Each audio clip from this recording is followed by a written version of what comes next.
ഇനി ചവ്വരിയും സേമിയയും കണ്ടൻസ് മിൽക്കും ഒന്നും ചേർക്കണ്ടെന്നേ, അല്ലാതെ തന്നെ നല്ല കുറാന്നിരിക്കുന്ന ക്യാരറ്റ് പായസം ഉണ്ടാക്കാം. അതിനായി പാനിലേക്ക് 1 സ്പൂൺ നെയ്യ് ഒഴിച്ച് അതിലേക്ക് 2 മീഡിയം വലുപ്പത്തിലുള്ള ക്യാരറ്റ് ഗ്രേറ്റ് ചെയ്തും ചേർത്ത് വഴറ്റി മധുരത്തിന് ആവശ്യത്തിന് പഞ്ചസാരയും ചേർത്ത് മീഡിയം ഫ്ലെയിമിലിട്ട് നന്നായി വഴറ്റി ഈ പഞ്ചസാരയും നെയ്യും ക്യാരറ്റിൽ ലയിച്ച് ചേർന്ന് ഈ ഒരു പരുവത്തിലെത്തിയ ഇതിലേക്ക് 2 ഗ്ലാസ് പാലും ഒഴിച്ചു കൊടുത്ത് 1 ടേബിൾ സ്പൂൺ ഏലക്കാപ്പൊടിയും ചേർത്ത് നന്നായി തിളപ്പിച്ച് ഇനി ഇതിലേക്ക് ചേർത്ത് കൊടുക്കാൻ പോകുന്ന ഐറ്റമാണ് നമ്മുടെ ഈ ക്യാരറ്റ് പായസത്തിന് കൊഴുപ്പ് നൽകുന്നത്. വേറൊന്നുമല്ല, അരമണിക്കൂർ നല്ല ചൂട് വെള്ളത്തിൽ കുതിർത്ത് വെച്ച കുറച്ച് ബദാം പരിപ്പാണ്. ഇതിന്റെ തൊലിയെല്ലാം ഇതുപോലെ കളഞ്ഞ് ഒരു മിക്സിയുടെ ജാറിലേക്ക് ഇട്ട് നല്ല മഷി പോലെ അരച്ചെടുക്കാം. ഇതുപോലെ.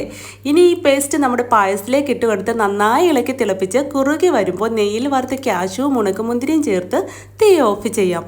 ഇത് ഫ്രിഡ്ജിൽ വെച്ച് തണുപ്പിച്ച് ചൂടോടുകൂടിയും കുടിക്കാൻ നല്ല ടേസ്റ്റാണ്.